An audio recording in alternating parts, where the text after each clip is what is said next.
In this video, I'll show you how to fix a paper jam on your HP OfficeJet Pro 9125E. So in case you get a message on the display over here that there's a paper jam, let me show you where you should look for a stock paper. There's a few different places. So the first one is to simply remove the whole drawer over here, the paper input. Okay, this drawer removes completely.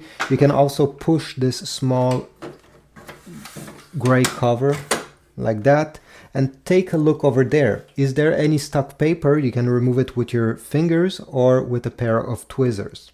And by the way, when doing this, I always recommend you to disconnect the printer from the power outlet. Additionally, you can also lift the printer so you have a better view over there. Another place you can check is to open this front panel and then lift like that over here. And now if you look over here, I suggest you check for any stock debris or paper that can block this carriage with the cartridges from sliding. Again, with a pair of tweezers or your fingers, go ahead and remove it.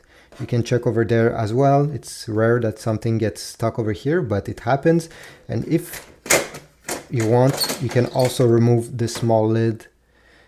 And maybe there is some paper stuck on these rollers.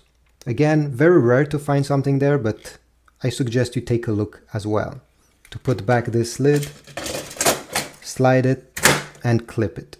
When you finished and you found where the stock paper was, go ahead, plug back your printer, and usually once it will power back on by itself, the error will disappear and you won't have to click or do anything on the screen. Thanks for watching. I hope this was useful. Please leave a like, subscribe, comment, and I'll see you in the next one.